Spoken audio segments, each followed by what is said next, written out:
like to welcome you to a salute to the History Makers. My name is Everett Green, and you're listening to the Bobby Irvin Trio. And now I would like to introduce this evening's Master of Ceremony. His name is known to all of you. He hails from Michigan, but he has been a member of Chicago's network news landscape for over 40 years. Please join me in welcoming this evening's MC, for he is someone we all know, Mr. Harry Porterfield. Thank you, Everett. It's my pleasure to be here this evening as tonight's Master of Ceremony. The History Makers interviewed me on May 21st, 2002. I had never done an oral history interview before, and I found the process quite fascinating. The tables being turned, that is, for my whole life has been spent interviewing other people. So it's quite different being interviewed myself. Now tonight we are celebrating those of us who have stepped forward to tell our individual stories. Tonight's title sponsor has played an instrumental role in the History Makers. And here to tell us more is the Vice President of Midwest Hilton Hotels and General Manager of the Palmer House Hilton, Mr. Gary Seibert. Thank you, and good evening and welcome to the Palmer House Hilton. It is indeed my pleasure to be here with such a wonderful group of people. I thank you. We at Hilton Hotels Corporation are very proud that we have played a role in the History Makers. It was Ken Price, our longtime Director of Public Relations, who immediately saw Juliana's vision and knew we should become part of it. 700 interviews later, we are as committed today as we were from day one. And our goal is to stay committed because as a company, we want to promote diversity as well as the beauty of the African American experience. Thank you once again personally and on behalf of the Palmer House Hilton and Hilton Hotels Corporation for inviting us to be part of this endeavor. We'll have a wonderful evening ahead of us. And now, Reverend Willie Barrow, would you do the pleasure of saying grace? Almighty God, we pause to say thank you. You brought us over the highways, the airwaves, and you brought us through the streets. You didn't have to bless us, but you did. And we just want to pause to say thank you. We thank you for Black history and for those who have made history, and somewhere it was spoken that you said, remember the old landmark.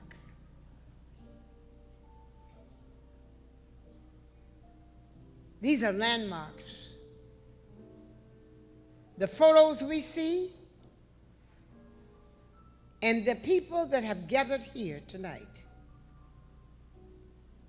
our children, our grandchildren, our godchildren need us. As I say so many times to my grandchildren and to my godchild, let's work together. We are not so much divided as we are disconnected. So connect us tonight, the old, the young, and we remember those who have already paved the way,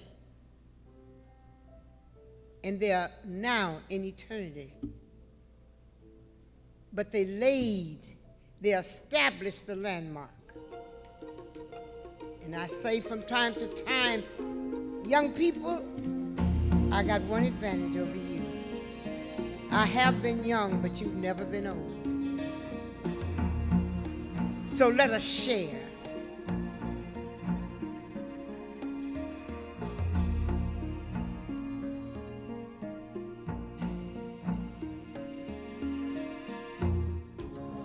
I want to be remembered as a good person. remembered that I would never go to bed angry. I was a good Christian and I feel that I raised a good family.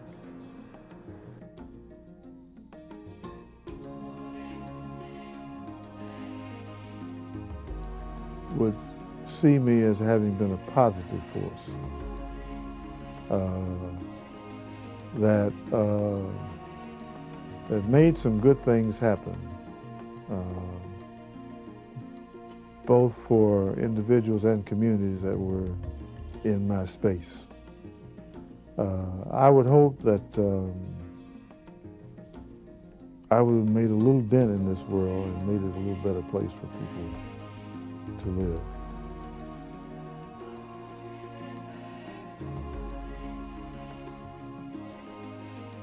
But we have a whole generation of youngsters, people in their late 20s now, who I think are going to be what we call the staff, the elder staff, the next generation that we can lean on.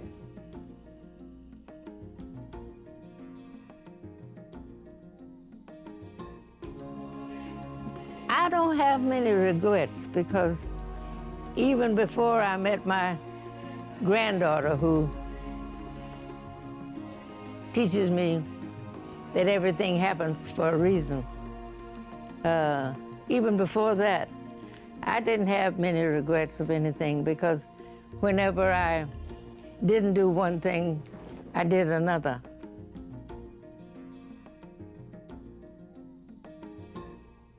Here to welcome you is Juliana Richardson, founder and executive director of the HistoryMakers. Thank you so much for being here this evening. I'm the one actually who interviewed Harry Porterfield. I still have memories of that interview as one that was fascinating and surprising. For those of you who don't know, Harry's family is descended from the West Virginia Hatfields, and that is in the Hatfields and the McCoys. Harry is known all over as the gentle giant. His presence has been positive in a world often filled with despair and hopelessness. His friendly countenance, his expert journalism, and his ability to bring positive stories to the public is something that he has excelled in doing. Obviously, I can't say enough about Harry Porterfield, who is actually serving as a mentor for the HistoryMakers Education Institute. So I will just say thank you, Harry.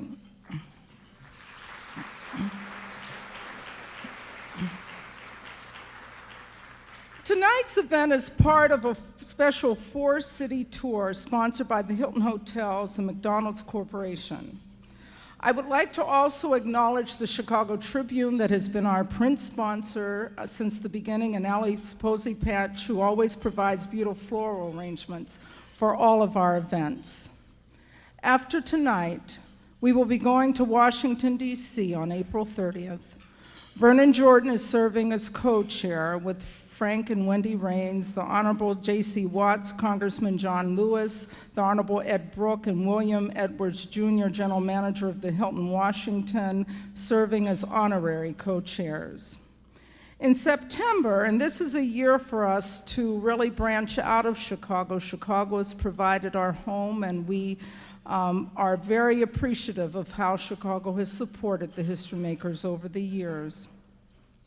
But our salute will move to the New York Hilton in September, and on Thursday, November 18th, we will be in Los Angeles at the Beverly Hills Hilton. It is our way, hopefully, to spread the word about our important work, and just a few updates on what we are doing. Until our archive is processed, and we actually just received a grant from Carnegie Mellon where we will be processing 400 of our interviews, creating a searchable database. Our website is basically our searching tool. And our website, on average, is now getting 2 million hits per month. This is starting out from 1,000 hits per month. Thank you.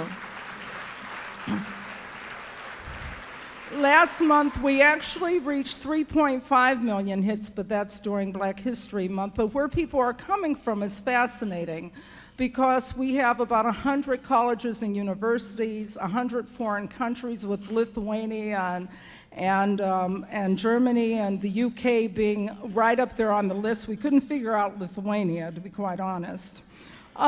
There may be some Black Lithuanias there. But anyway, we started this year the HistoryMakers Education Institute, and Michael Scott was very instrumental to us, he and Comcast, in making that a reality. And we've had the HistoryMakers Speakers Bureau that we've been operating. As someone mentioned, this year we're going to go a little younger with our Evening With program. So it's an Evening with Russell Simmons. It's going to be here in Chicago on October 22nd, on Friday. But that's going to be preceded with an Evening with Della Reese in Atlanta on June 18th to launch the opening of our chapter offices in Atlanta and Washington, D.C. And I would like to acknowledge one person, if Amy Billingsley would stand up. She's our DC coordinator and is taking us DC. I want to also thank my very hard-working staff and our wonderful volunteers. They include Crystal Foster, who many of you know, if not by face, you can meet her, but you talk to her on the phone. Joan Flintoff, Edward Williams, Ayana Huron, Larry Crow, Scott Stearns, Mrs. R., our wonderful volunteers that are led by our team leader, Audrey Epps, and I had some wonderful editors working with us, Cassandra and Natalia. They weren't here this evening, but they saved the day. All of them dedicated a great deal of their time and energy for tonight. And I would like now to welcome Floyd Pitts, if he would come to the stage. He's the Senior Director of the Diversity Program for Hilton Hotels. He believed in our concept, and thank you, Floyd, for being here this evening. Thank you.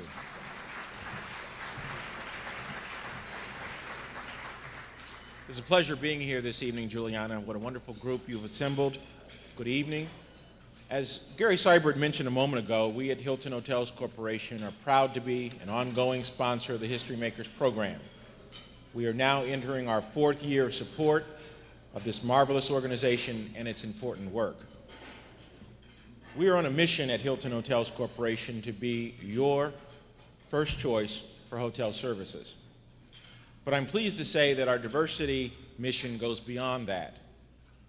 For those of you who own businesses, providing goods or services needed in our industry, we invite you to participate in our procurement process. And for those of you who are entrepreneurs looking for new investment opportunities, we want to talk to you about investing in new hotel development. Yes, we want you to be our guest in any of our 2,000 hotels across the country. But we also want to work with you in keeping the dream alive and moving it forward into business ownership and economic prosperity. Tonight, we are proud to share the spotlight on this evening's event with supporting sponsor McDonald's Corporation, which is sponsoring the awards. The HistoryMaker Award was specially created by Chicago-based sculptor Preston Jackson. Join me, please, in welcoming sculptor Preston Jackson and Vicki Free, Vice President of Marketing for USA McDonald's, representing the award sponsor. I had heard about the HistoryMakers during an event at the Art Institute. While walking from a department's meeting, I saw 2 of my favorite performers, Harry Belafonte, Danny Glover, on a monitor inside a large trailer where I was invited in to sit down and make myself more comfortable. I was also impressed by the elegance and beauty I had seen displayed by those attending the event. My thought was that this was something I would like to be a part of. This was my first step toward being selected to design the award. Meeting Juliana, who made this happen, was like attaching myself to a shooting star, causing me to develop whiplash due to warp speed. I am very honored to be connected to the HistoryMakers. Thank you.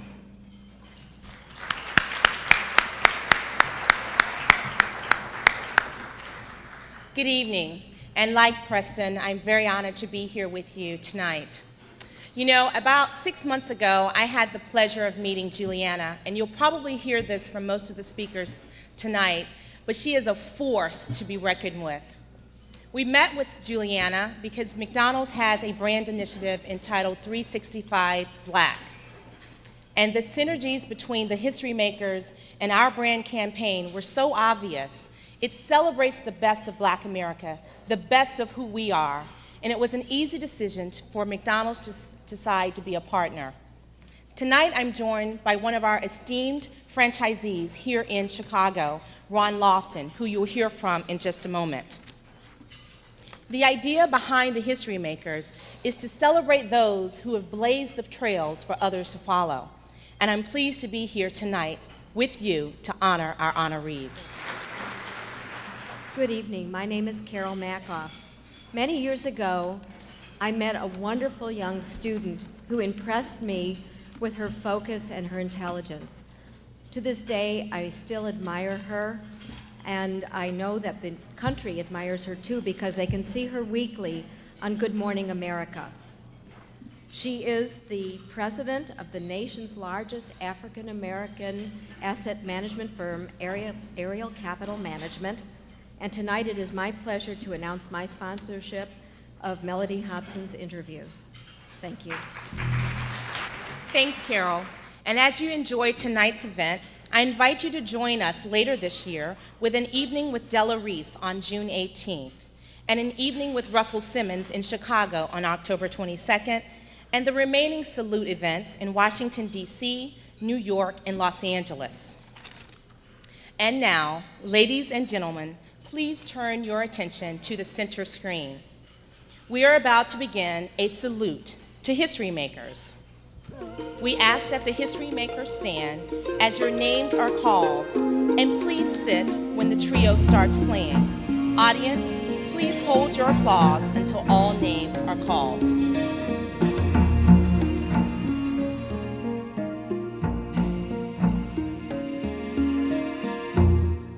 You should really follow your heart. And that's because that you can never be the best at something you don't like doing. You can't sustain it. Validation of your worth for a scientist or anybody else, when somebody recognizes you for your ability in anything, that's what it's all about. I came back to Chicago to interview women lawyers, so there was Jewel LaFontaine. And then there were judges. Jewel was the only female lawyer. The others I interviewed were judges, like Edith Sampson, and B. Fane Tucker, and Marilyn Camosa. These were all judges. When somebody tells you you can't do something because of your gender or your race or your age or whatever, something inside of me just rebelled against that. And I always felt like, well, everybody should have an opportunity to do whatever they can do or want to do, and if they can't, somebody ought to fight for them. And so that was the philosophy that sort of led me down the path to being a public defender. I always knew I was going to work in business. After Ariel, I knew I was now going to work in the investment management business. I actually found it very easy to reconcile my study of international relations with my work in investment management. I would like to go in every week and express exactly what I feel like saying all the time. But I've got a certain charter to be a media press critic of a sort. And so I need to make my points that way. And the challenge of doing that is enormous.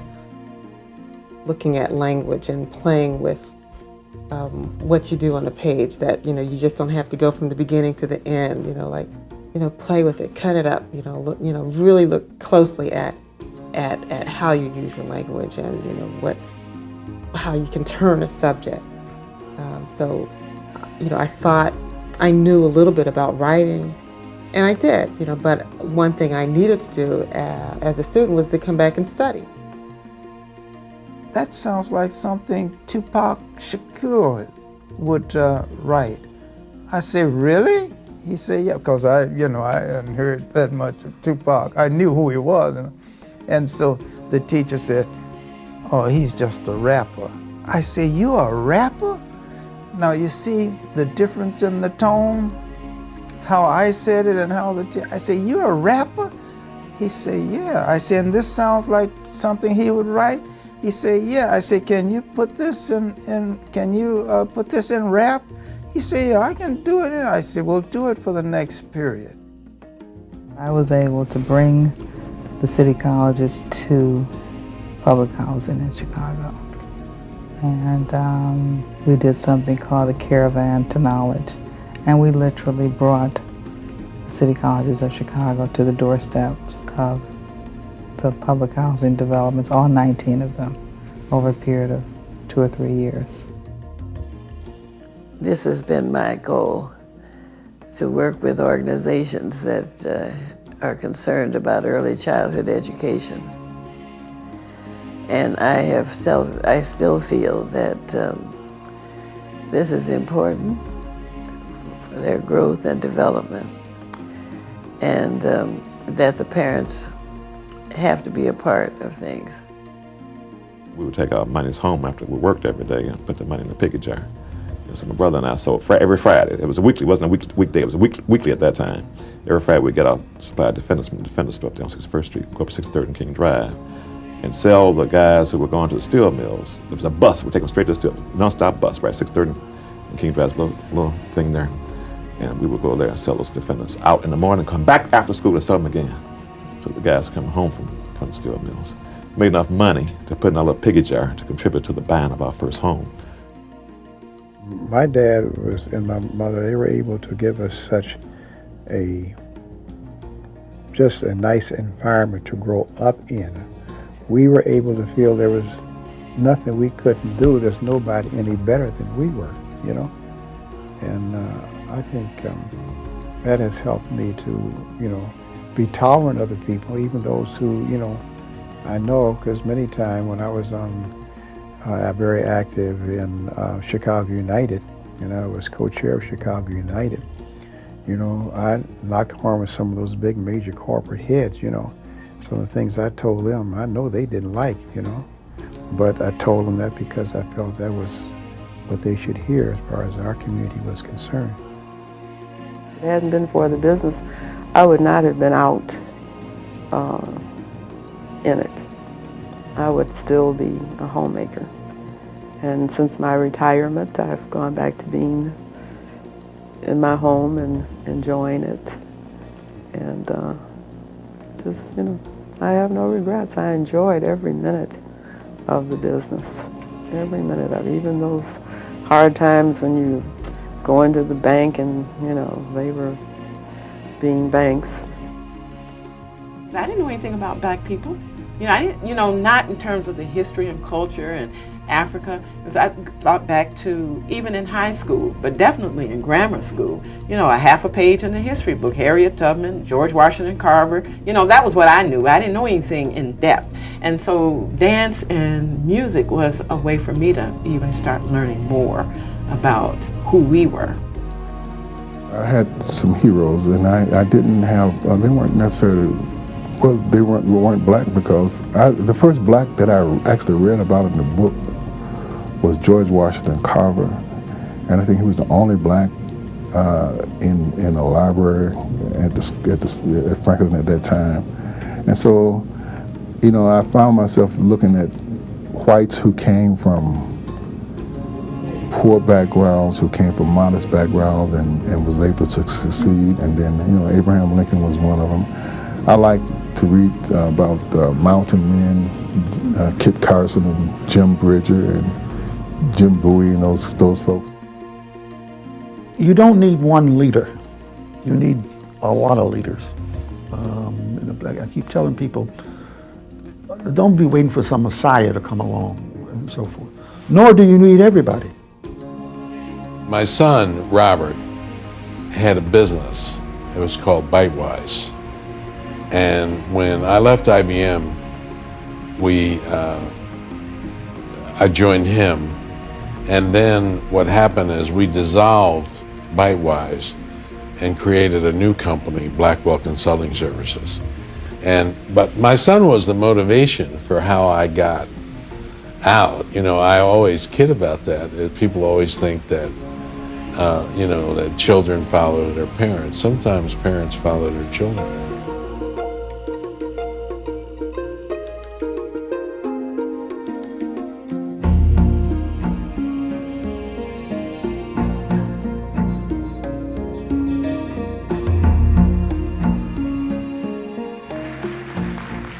The very thought of you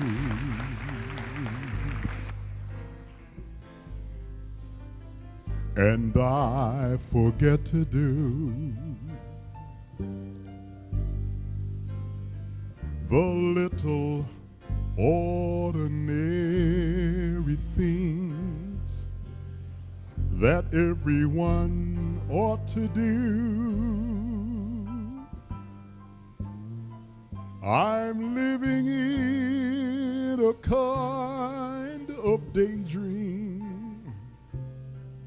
I'm happy as a king, and foolish though it may seem to me, that's everything.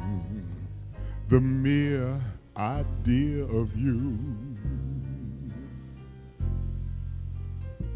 the longing here for you.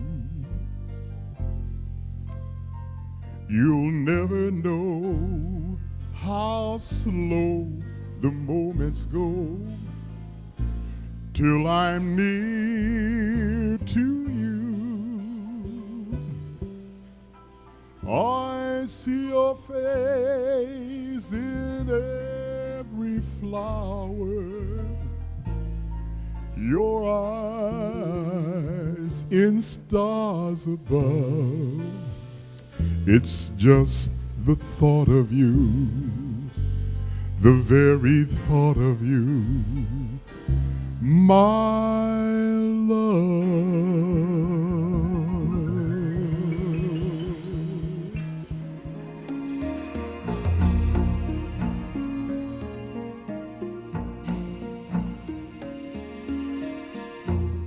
On the way home, the pastor's daughter said, "Daddy, how come when John said the Lord's Prayer, everybody gave him a standing ovation? And Mr. Washington said it, people were crying?" And her father said, "Because John knows the 23rd Psalm, baby, but Wash knows the shepherd." You get people concerned about the welfare of others, you know. Charity, my mother said, charity begins at home. So then what is the answer? The answer is, we are part and parcel of God. And whatever we want God to be, that's what we must be. We began to listen like to Nat King Cole and, you know, others that were really popular back in those days. I listened to all the music, and most of it I enjoyed, but gospel music was my preference. I live for whatever is the adrenaline, endorphin rush of being outside of my body. And I think, I experienced it as a child, with, speaking the tongues in the church and, and people really giving to the Creator and seeing that, but I didn't understand what that was. I saw it, like being at the Regal Theater and Aretha Franklin's there, but there's at least 20 women that can sing as good as her, and they're singing with her and everyone is spiritually raises to a different consciousness, to the collective excellence. So all these kinds of things kind of developed me to have this aptitude. He said, I trained 5,000 Navy musicians. 5,000 Navy musicians. Come on, Fox. We call him the Fox, the old Fox who never slept, the old sly Fox. So, I didn't believe that. So he came in and he brought me this picture. And on this picture, there was this Navy band, and there was Leonard Bowden standing by the band. Back in the trumpet section was Jimmy Nottingham, Clark Terry, Sykes Smith. On trombone, there was Al Gray and Booty Wood, Ellington, Basie. There was, I was just floored. I said, Fox, this is your band? He said, yeah. He said, that was one of them. Starting with the riots and with the death of Fred Hampton, we have always been a newspaper that would stand up for the rights of whomever it was. I don't know if you remember Schwerner, Cheney, and Goodman. Those are the three men who were killed. 10 days after they found their bodies, I was working out of that same community center. The FBI were stationed there. They had agents there for our protection. We had to check out, indicate where we were going, what time we would be back, with the understanding that we were 15 minutes late, they'd come looking for us. I'm coming down the steps one day and the FBI agent was there. He said, Mrs. Langford, you're from Chicago, aren't you? And I said, yes. He said, well, if you knew what we're going through just to keep you alive, you'd go back to Chicago. Those stories must appear almost daily. Some story that the other press doesn't want to touch, but is very important to the black community. We always identified in the struggle for liberation with the people. And we were never just on one side. While I was founder of the SCLC chapter, same time I was open to the more left side of the movement. I mean, SNCC, particularly CORE, Panthers. I was open to the total movement. When Black Power came we were ready for it. They were given this list of demands, and it was like a black bag because Vince Cullors of Vince Cullors advertising fame was also in the catalyst. And he had designed this marvelous presentation for us. And therein was our covenant that we decided that we no longer really worked for the agencies, we worked for our people, what we wanted to do in terms of representing them, what we felt about building institutions and working to build our own institutions. And all of those things came out of that whole process we went through to craft and present the list of demands. And I marched, and I've negotiated, I've demonstrated, but there are a group of young people now don't even know King and don't know nothing about the day of slavery, Jim Crowism, racism. When you couldn't go in certain hotels and could sit at certain lunch counters and couldn't go to certain schools. And so they just take a lot of this for granted. Then I had a sister that said, now Mildred, okay, you better do something with this dancing that you're doing. And I said, well, I really don't think I'm not the ballet dancer, the toe dancer, I know it. She said, well, why don't you join this show? This man wants a toe dancer. And it was a nightclub. It was Larry Steele's Smart Affair.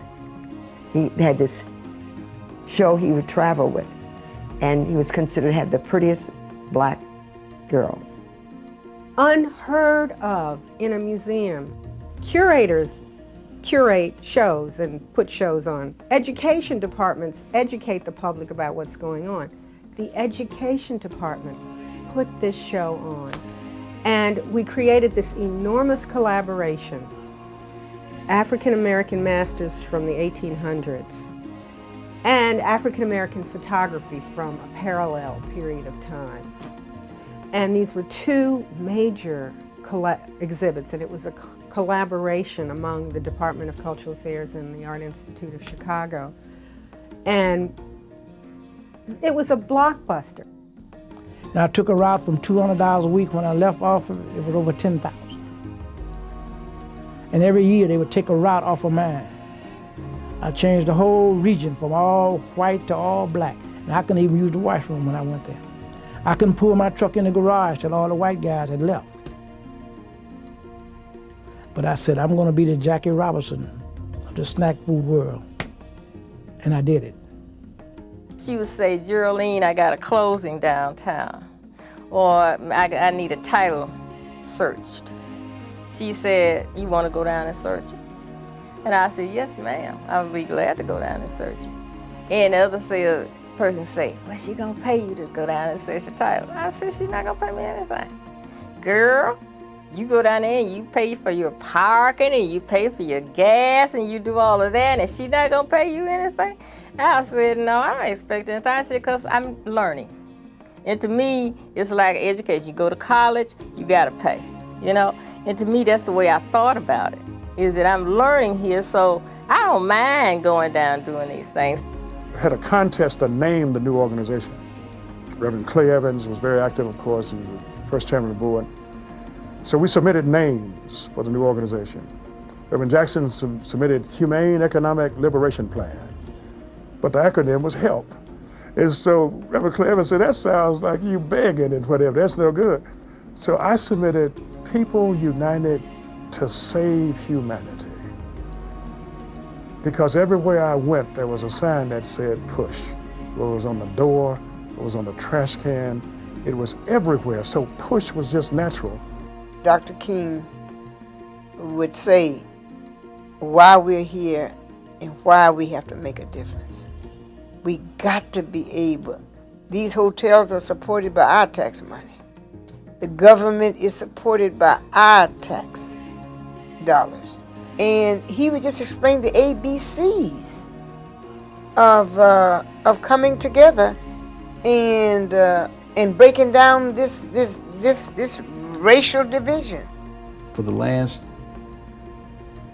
over 20 years, I've spent my time on the government side trying to show that government policy and programs can work for everybody and can reach out to people who have been left behind, like my grandfather years ago by Farmers Home or by state government prior to these young progressive governors coming in and bringing in African Americans and women and other people of color to get in there and help make those programs work for people, to get them jobs and training and education and businesses. To go into that gate and walk into the White House and know that you're one of these people now, you're a part of this, was a once in a million lifetimes for me. As I was walking through that gate, I was thinking about my father, because I knew he was thinking about me. I knew he was watching television and seeing if he could see his daughter. I was thinking of my mother, who had died in 1982 and wasn't able to see me. I was thinking of my sister, who had passed in 1987, my friend, my best friend. I was thinking about all those days I'd spent in Gould, Arkansas, and how so many people had expected so little of my family.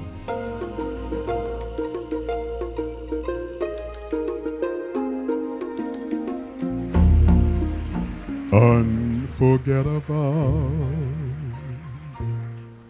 that's what you are.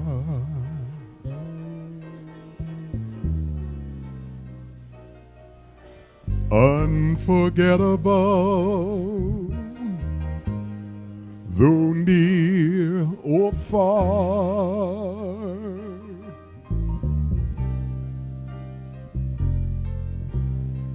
Like a song of love that clings to me, how the thought of you does things to me never before has someone been more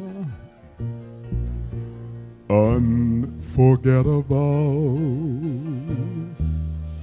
in every way.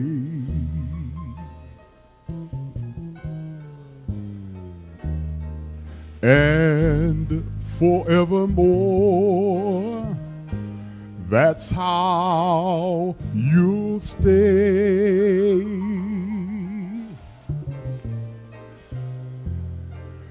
That's why, darling, it's incredible that someone so unforgettable thinks that I am unforgettable too.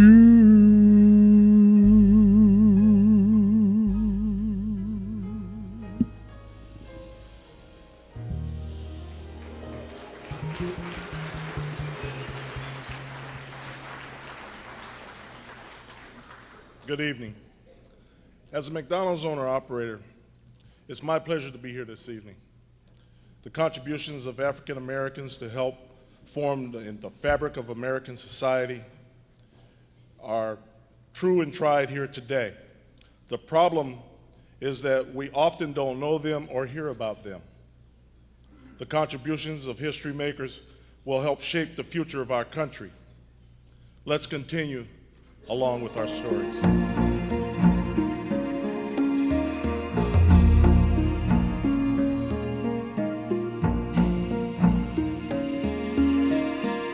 I was a hotshot president from Chicago. Adam Clayton Powell was alpha. He told me, he said, don't show me your degrees, don't show me your Brooks Brothers suit, don't show me about all these things you're thinking about. Tell me how many pickets have you carried in the heat of the day. At that time, it was just a cause, of something you really felt you needed to do, you know. But today you can look at it through a different lens and say that was something that you should have done and that you did do, and what a great difference it's made. This vice president looked me straight in the eyes and he said, Roland, I didn't create racism in this society, and I, as one individual, cannot change it. If you're gonna make it in this bank, you're gonna have to be 10 times better than your white counterparts. I mean, this is in your face. This is head-on confrontation of what was happening. And I was so disturbed I could not work for the rest of the day, and I, finally went home. And I began to relate this story to my wife, and she was holding our little baby at the time. And tears just began to flow down my eyes, and the baby began to cry, and the wife began to cry. Most of us became non-commissioned officers, so we had access to the records and stuff. So he's aware that I'm aware that he didn't do as well on the test the second time as I did on the first time. I'm looking at him reading this book, How You Treat Colored Troops. My daddy and me forced me to say, sir, what is that you're reading? Very politely. It was embarrassing to him. So he fumbled around, trying to explain. And I said, sir, you will not find me in that book. I was done in maybe about 40 minutes. I come back up the stairs, walk back out into the lobby. I got to the lobby, and all of a sudden I'm attacked by police. They had me down on the ground.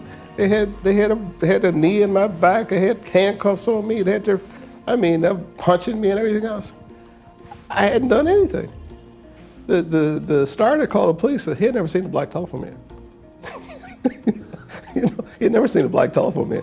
I wanted to know, could I rotate to learn something else? He told me that I was doing such a great job in the area I was in that he didn't see no sense in rotating me. Well, the bottom line was the job I was in, nobody really wanted that job. And so they didn't have no intention on really promoting me enough. And so I saw through that. So then I got to the point where I know I had to get out of there. And so that's when I made the decision to go back to school and get an MBA. Two of the records that we gave to a guy in New York, and the two we did with the Duke of Earl went to VJ. So VJ put it out, and like I said, by Christmas it was million sellers. So, but you got to remember that we were dealing with 45s in those days. So, I remember getting the first royalty check is that I got like something like $25,000, and that was an awful lot of money. We're at Chess Records, and everybody over there at Chess Records, Leonard Chess is called in a production meeting, and he's asking everybody, whoever's on the roster, name who you want to produce. So nobody wanted to produce the deal. Bobby Miller jumped up and said, let me have the deal. And everybody else said, well, you can have them. Man, that's my old guy, man. I think we must have been in our early 30s at that time. I said, man, you can have them. Well, little did they know.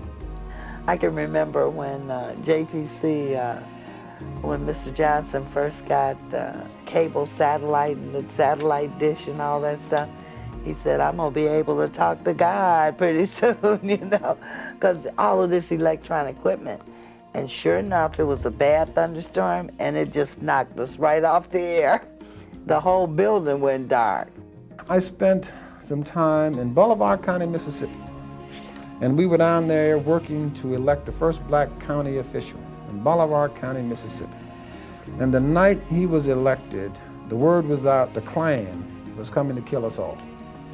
And I remember being under a porch, an elevated porch in Bolivar County, Mississippi, with men and women who had rifles and pistols.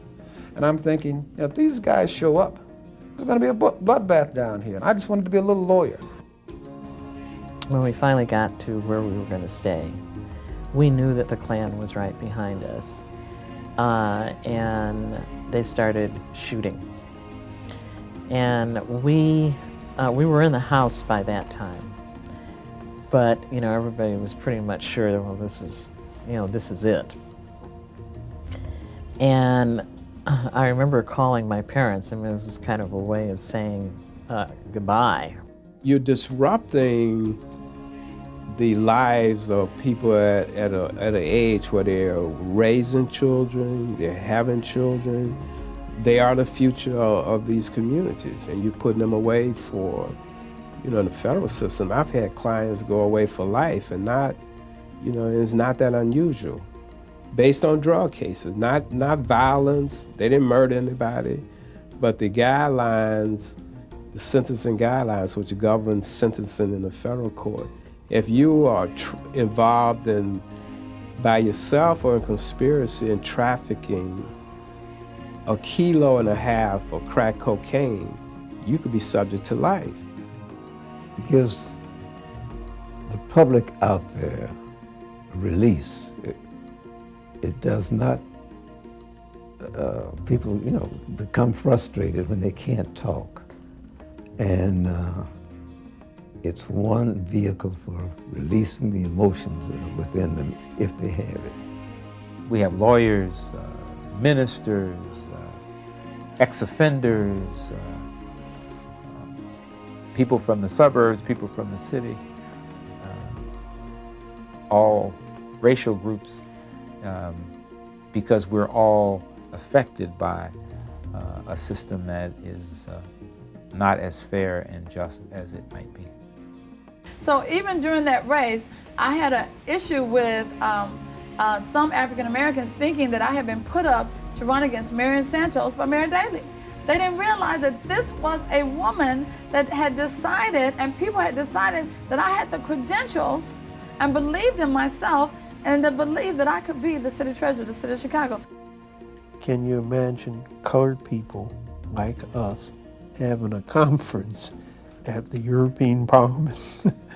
It's incredible. Even Du Bois didn't do that. But Du Bois was in a different era. If he was there, I'm sure he would be doing even greater things. And he wrote. I don't write. I organize. That's what I do. A plan for learning or a curriculum should be grounded in a philosophy. It is what ought to be, or what do you see truth to be? And then from there, one grows and develops how to reach this through educational courses.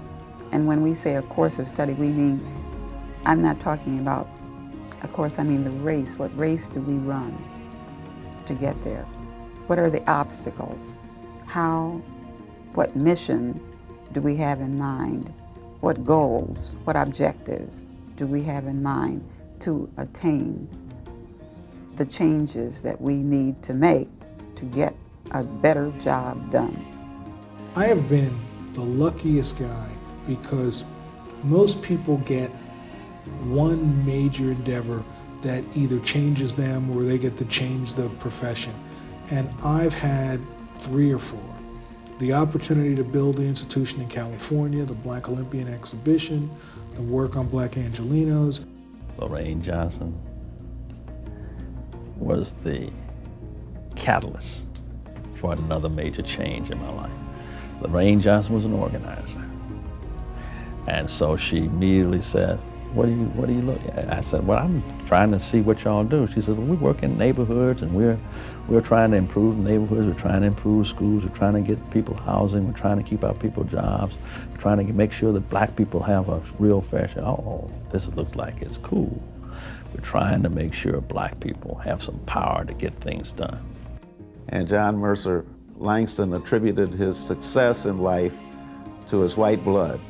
And this made my grandfather very angry, and in fact he was, I guess, enraged, and he changed his name to Will Marion Cook and got rid of the Mercer. But my father was named Mercer, I'm named Mercer, I have a son named Mercer, and I have a grandson named Mercer, so the name goes on. There will always be obstacles. And this does go back to my dad's philosophy. That when you stop having obstacles, when you stop having barriers put up to prevent you from going where you want to go, you will already be 6 feet under. But if you're alive, not only will you have those barriers, but the challenge of living is to conquer that.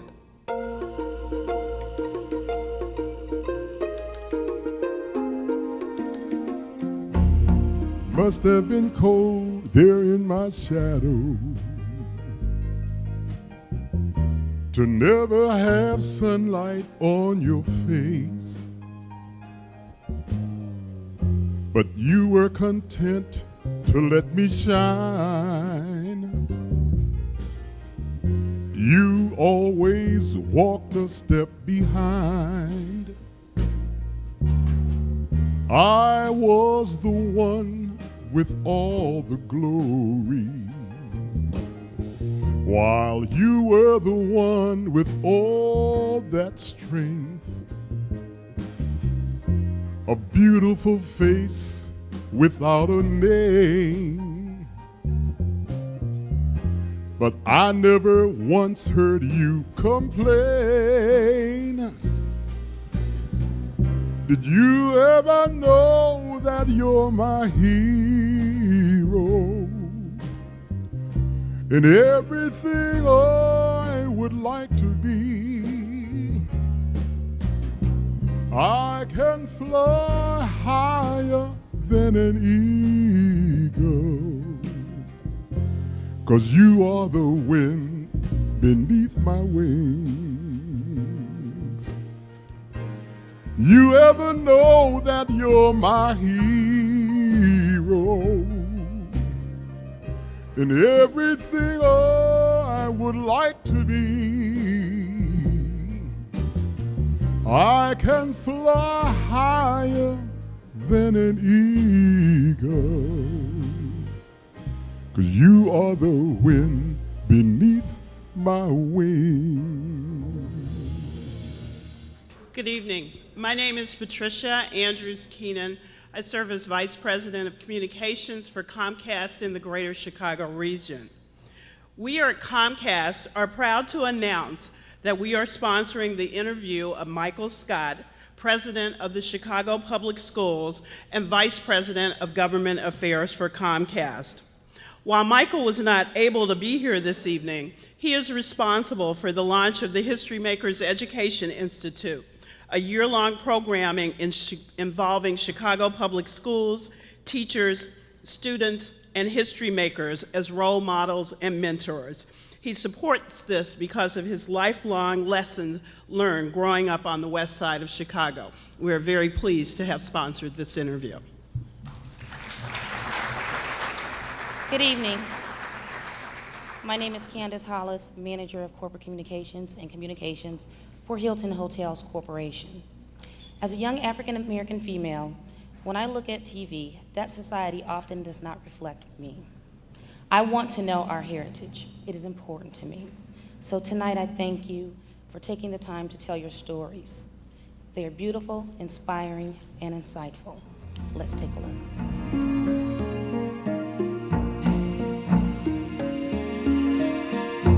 I think our young people coming up need to have some feeling of hope. They have to understand what exists out here. They have to understand what they can do. Walked out, I sat down, and you know, as a musician, you're taught all these disciplines. Tuned up my guitar. The first chord I played, I broke my G string. And I just thought, oh, this is horrible. I just started crying. I wanted to jump into the floor. Well, these ladies started clapping and said, oh no, baby, no, no, no, you're not gonna cry. You have to play. We're paying you, and you have to play. And I looked at my mother, and she looked away. And I just felt so alone because she looked away. You know, she said, no, I can't help you. You're on stage, you're performing.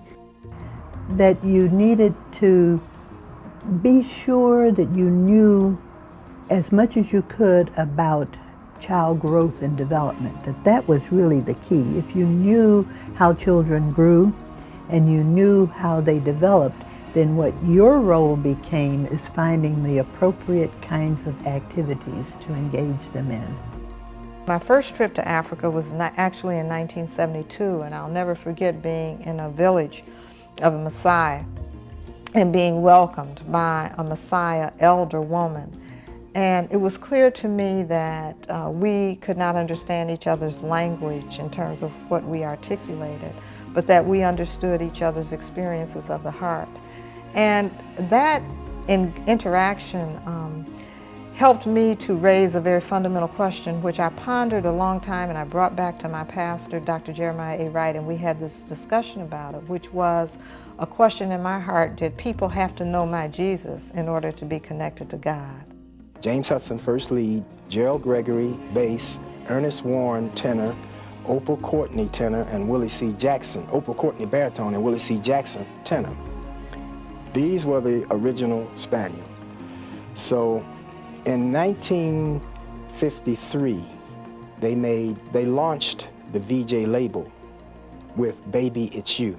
We really did not know as children growing up, you know, his accomplishments and what he had done. That we didn't sit around and talk about that. That was never part of family discussion. It was your father, he has this talent to do certain things, and he makes his living traveling with the Trotters, the Globetrotters or whatever, the House of David, whoever he was working with at the time. And they was given the free slave name. Everybody had a first name. Most people had a first name, but no one had a last name. And some of them would take the slave name of the master. And he wanted the name of George Washington. But when he got up to the table, there was too many people that had chose the name George Washington. And the officer said, no, no, you can't have that name. Too many people's got that name already. Take another name. And my grandfather was saying he was standing around scratching his head, and other people's behind him trying to hurry him up, you know. And he says, he made a statement, well, I'll come back tomorrow. Now his name was, they would call him George. Everybody was already calling him George, see. And he said, the officers told him, no, tomorrow will be too late. You got to take a name now. And some kind of way, somebody said, take Morrow. I started with the Y in what is called the Jobs Project, and that was helping young people get jobs and training them and counseling them.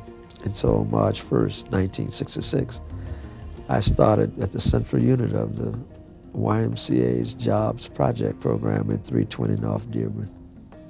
I'll never forget, her name was Nettie Gray. We were talking about, well, we're getting ready to do this recording session and whatnot. And she said, well, there's this new song, you ought to record this. You ought to record this song. He said, oh, well, you know, she said, wait a minute, I'll play it for you. She put a quarter in the box or whatever and played this record, The In Crowd, for us by Dobie Gray. And she said, nah, do-do-do-do-da. She was good enjoying. We said, well, maybe we ought to try that anyway. So what the heck? So the next day we put together a quick arrangement on it, and we recorded it at the session. And that was the hit record. When I was going to school, I was working part-time at Hudson Ross Records. And the manager of the store had nicknames for everybody. And he just couldn't bring himself, I don't know why, to call me Ramsey. So he started calling me Ray. And on various occasions, Daddy-O came in the store and he heard these people calling me Ray. And they thought, oh, this must be in. This must be the in thing. Johnny Pate and Phil Chess. And so to 3 people in the world, I'm Ray Lewis. I was about this big, and I can do somersaults and flips and splits and all that. It was just exciting for me to see well, first of all, see myself up there, really getting into it, and to watch the people's faces. I was at Chicago State University as an artist in residence, so somebody at Portland made a big mistake and commissioned me to write a paper on black music, which paid me money. So I took it very seriously, and I took as my premise, it don't mean a thing if it ain't got that swing, as an essential explanation of what black music is. So I went to the library and I looked up swing, because this is supposed to be a scholarly paper, and it turned out swing is harmonic motion. And so I said, it's an energetic function that is so efficient that all energy moves in harmonic motion in waves, from crest to crest and trough to trough. Light waves, sound waves, water waves, microwaves, everything moves in harmonic motion. It was October 1969. And we met at the Commodore Hotel, which is no longer there. About 300 black firemen from all over the country. Oh, man, what a sight. You couldn't think, wasn't any point in you applying to try to get a license, get a job on a commercial liner. And they just unheard of. Some guys went out to the islands, though. I got a commercial license, but I knew what I was going to do. I was going to law school. Pete, I want you to see these boys. These are my 2 sons, and they're good boys. And I don't want you to mess with them because I don't want you to have to mess with you myself. And so don't mess with these boys. And Two Gun just kind of looked at him, and my father walked away. But there were several neighbors around, and they were just like, Mr. Rohn, you know. Mr. Rohn is crazy. He's as crazy as Two Gun Pete. I was in the upper quarter of the class in 1960. Interviewed 58 companies. The lady in the placement office said there was a record, and I received 2 offers. Companies said, we think you might do okay with the professional staff, but we're worried about the union. How would they accept you? Some people ask me why Mr. Abbott, who founded the Defender's name is Robert Sinstack Abbott, and mine is Robert Abbott Sinstack. My grandfather was Mr. Abbott's half-brother. And so he was raised as a Sinstack in Savannah, but when Mr. Abbott came to Chicago to practice law and later set up the Chicago Defender, he went back to use the Abbott name and used Sinstack as the middle name. So the founder of the Chicago Defender is my grandfather's half-brother. Almost any of my teachers will tell you that I don't mind what they say, because all of them know when the deal goes down, it's all about the kids, you know? You got a few people from 30 years old, between 30 and 50, but it's a small percentage in our neighborhood that will come out and support the blues. I probably photographed a number of entertainers, a number of them, which was always fun to do. You know, I remember being on the stage with Stevie Wonder which is phenomenal. You can go around them, you can climb over them, you can dig under them, you can plow through them. There's always ways that you can find a way to get around a roadblock that is put in your way to try to make it hard for you to do something that you feel that you want to do and that you can do, if you give your little thought to it. So we took a negative and turned it into a positive, and we stayed in that office 5 years. I went home and I said, I want to talk to you. And I said, I'm thinking about going to seminary.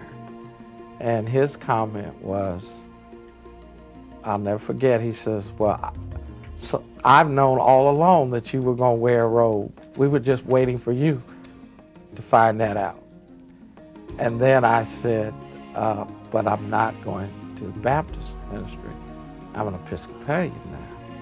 And he said, well, as long as you're serving God, that's what matters most.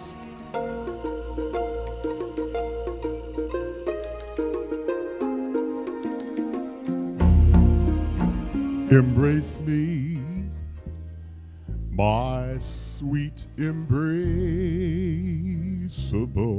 you.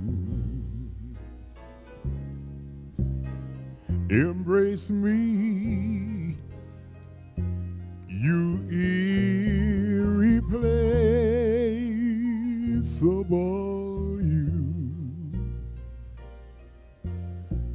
Just one look at you, my heart grows tipsy in me. You and you alone brings out the gypsy in me. I love all the many charms about you. Above all, I want my arms all about you. Don't be a naughty baby. Come to Papa, do. My sweet embraceable you.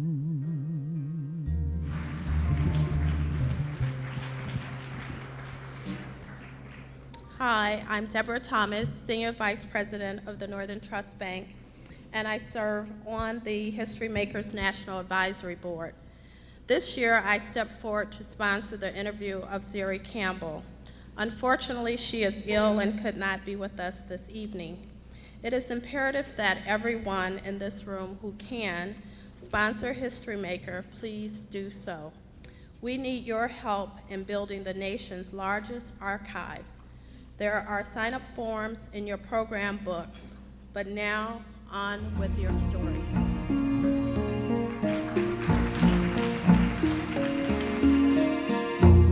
The American Express Bank environment itself, I found to be a challenging environment. Working with someone like George Carmody allowed me to develop as a professional, allowed me to get exposure to opportunities that I never would have had. Like I said, I was very cognizant of the value and the benefit of the mentorship that he was providing for me, but also recognize the shared value that we had in terms of community and investing in community and leveraging our talents as well as our relationships for the communities that we cared about or the people that we cared about in their communities. Irony is the God of the universe, really, when you look down on it.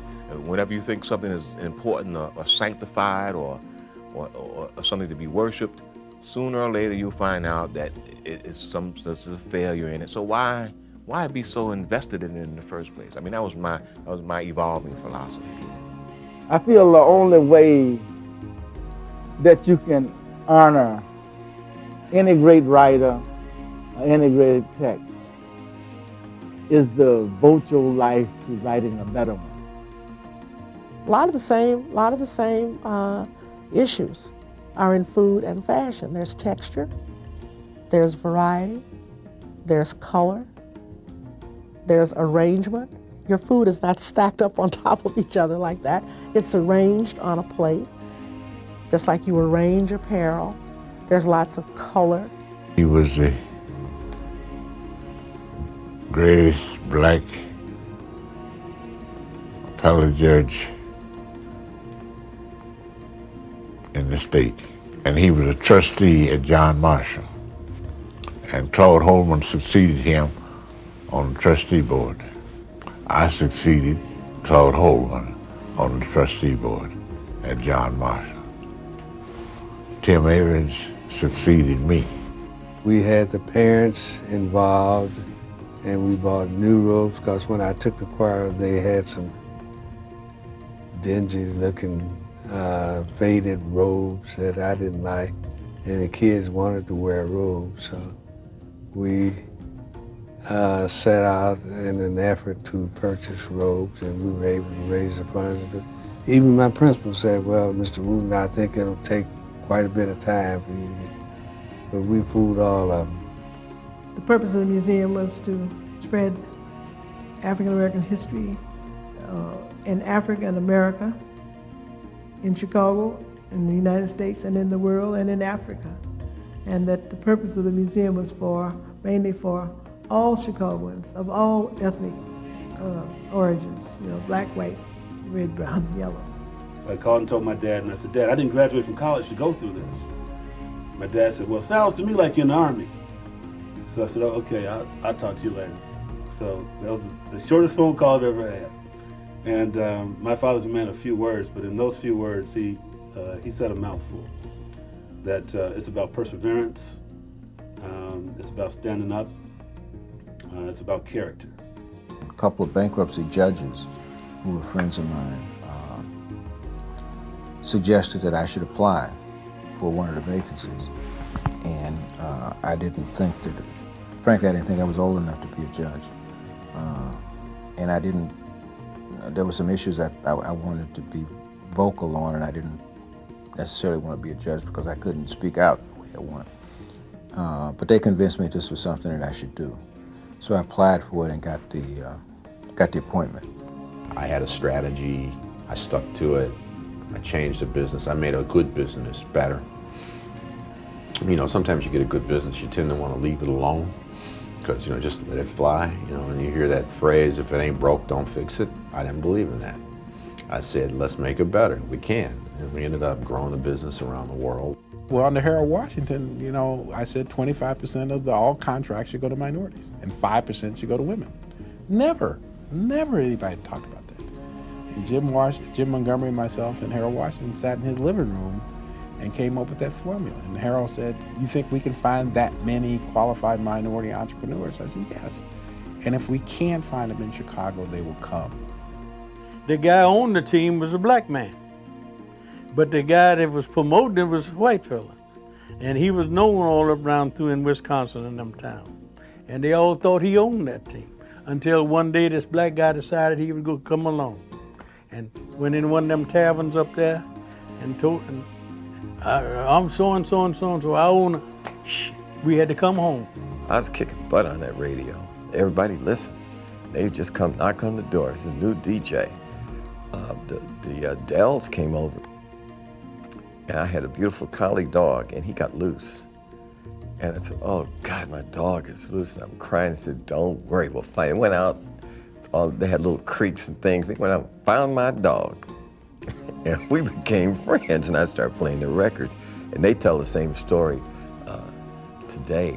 The Spaniels, I don't know when I first saw them. I really don't, but I became quite close with them. This is a symbol of return. This is the waterfowl, and the symbol is in two kind of Adinkra expressions. There's another symbol for this called Sankofa, but this is really the waterfowl reaching back with the egg in its mouth.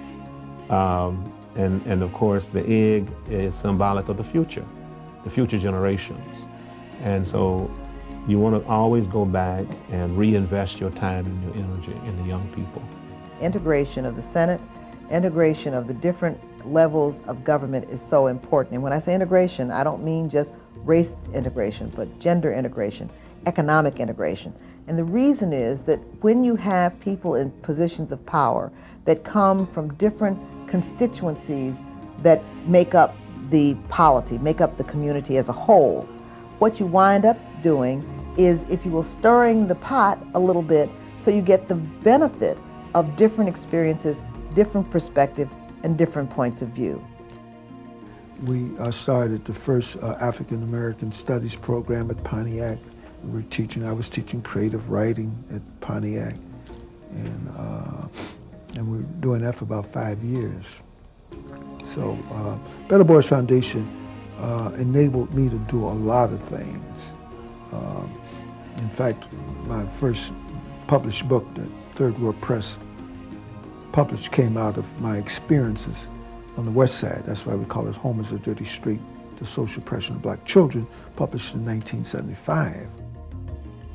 I was asked to do a sculpture of Dr. King and to do it as realistically as I could, because they wanted it not like an art object, more as a learning instrument, and students could come there and even feel and touch him and think in terms of, realize how he physically looked.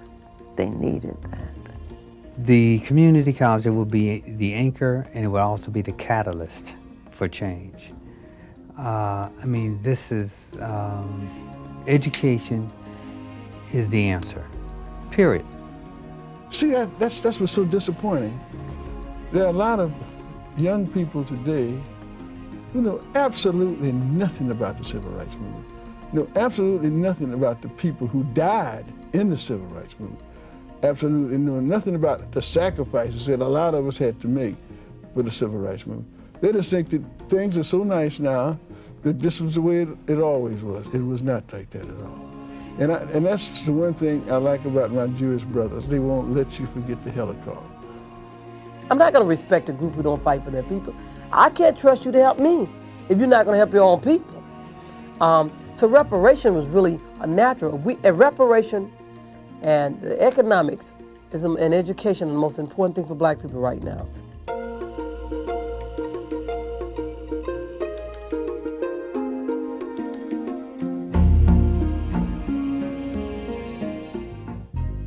A song a robin sings through years of endless springs.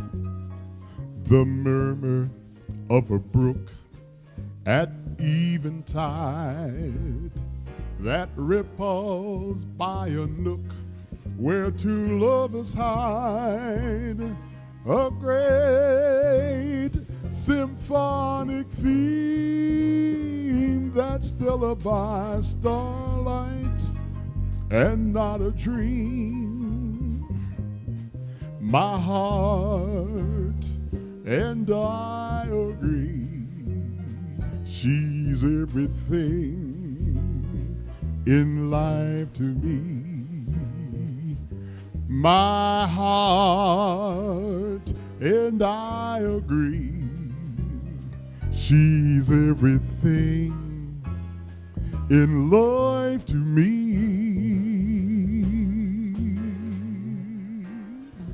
Hi, my name is Sharon Morrow, and I'm the Senior Vice President for Smith, Wiley & Company. I want to just take a minute to let you know that as a child, I remember not being taught a lot about black people, my people. But for my daughter, things will be different. In fact, I want our legacy to continue, if for no other reason than for our children. We talk about the legacy of our kids, and I want to address that a little bit. I had the occasion recently to speak to a couple of high school students recently. And, you know, I decided I've been using oral histories a lot of times just to sort of break a group down or to teach them how to interview.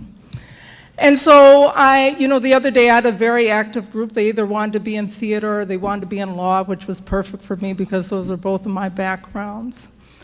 And so I started interviewing a young girl, and I don't think she knew what she was getting involved with. And for those of you who've done our interviews, you know they last 3 hours in length, and a lot of times people are surprised at the questioning.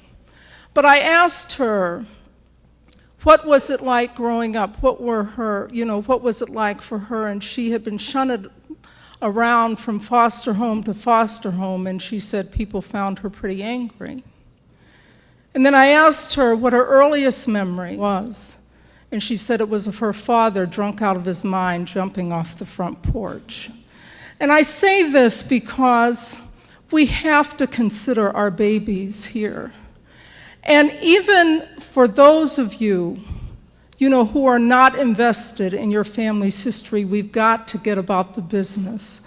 There are people like Dr. Burroughs and the Chicago Defender that have been about the business, or the Murphy families in Baltimore. But even then, when you look at our black newspapers in the country, there are 200 of them. Only 3 of them have archives, and none of them are indexed.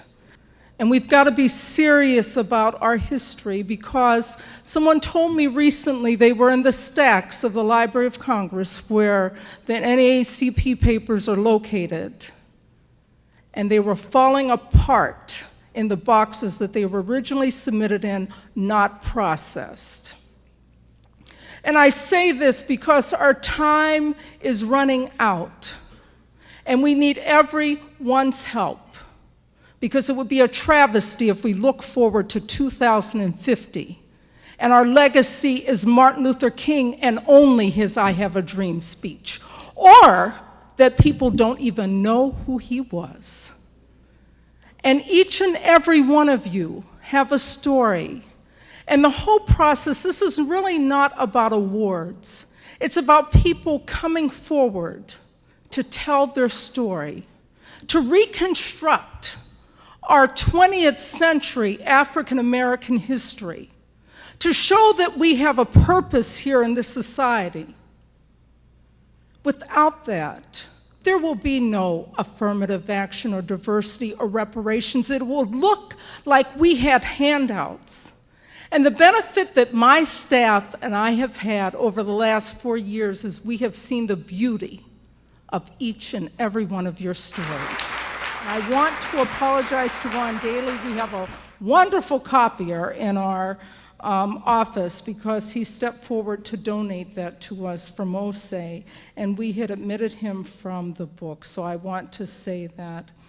And the other thing is that we have hours of video. We sit right now with 2,100 hours of video with anticipation that we will have 30,000 hours. We're the largest in the country now.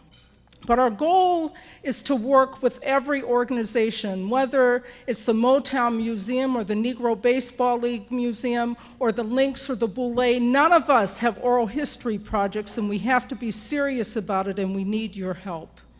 But I want to turn to our oldest living history maker. He's not here this evening, and I really had hoped that he would be, because our oldest living history maker is Junius Redgate, and he's a fabulous man. And there's actually a woman I'm told of recently who just turned 104, who was head of a black school here. At 104 years old, actually, Junius Redgate is part of our Speakers Bureau. He's still active in his church, at Quinn Chapel, and in schools. In fact, he told this whole story about how he was speaking to schools recently, and a little child raised her hand and said, "Were you ever a little boy?" His is a rich story spanning from the Chicago riots of 1919, working for Al Capone and becoming a member of the Communist Party. We were so happy to have him here, because as we try to piece together our history, story by story, life by life, piece by piece. We need everyone to step forward so the world will know that we have value. Ladies and gentlemen, I'd like to introduce you to Junius Redgate.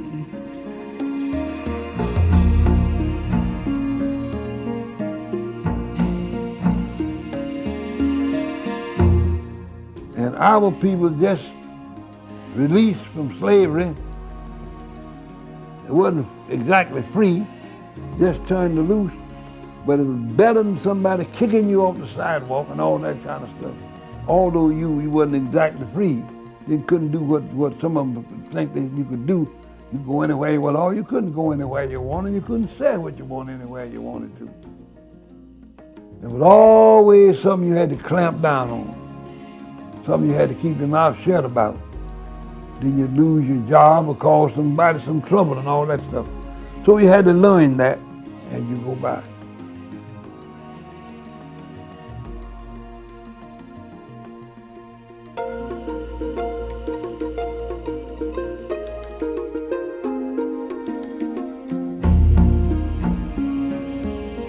Our stories, their preservation and dissemination is important to us all. We thank you so much for coming.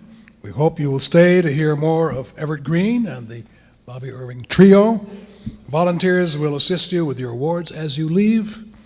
Thanks to our sponsors, the wonderful volunteers and staff. You all have a very pleasant weekend, and God bless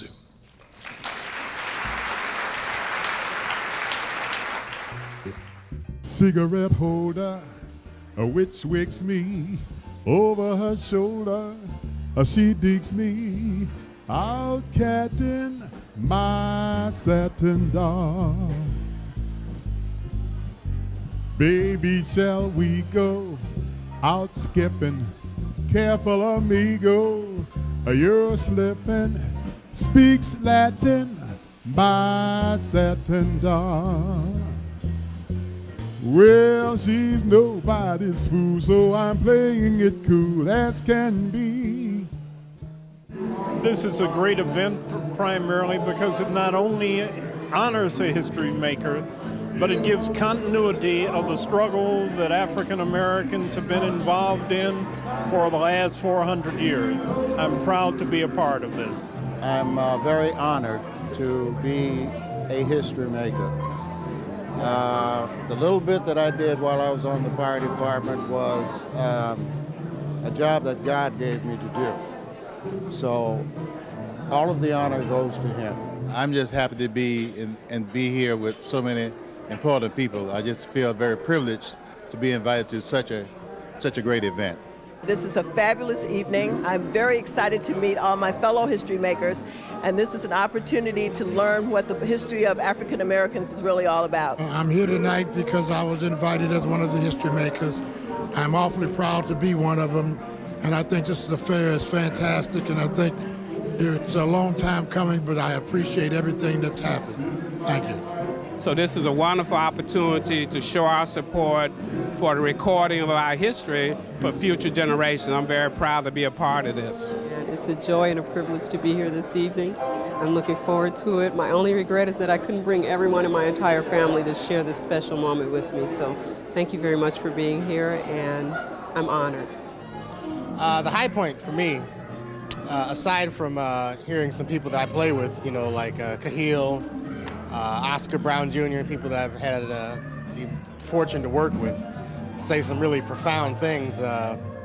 Julianne's last comment about the necessity for us all to deal with the permanence of oral history and the indexing and things that seem like menial labor, but everybody else is doing them, so they know what's going on 50 generations back. And we're not taking care of business. That hit me. That touched me. I think it was absolutely remarkable, and as it went on and on and on, it's something that I think we should have done a long time ago. And I like the high-tech part of it because all of that is digital. There's a bunch of dots and dashes, and that can't fade. So 100 years from now, it should look just exactly as it looked today, and I think that would be just wonderful. But 100 years from now, there'll be more people on there that aren't even born yet who are going to achieve. And it goes on and on. Thank you very much.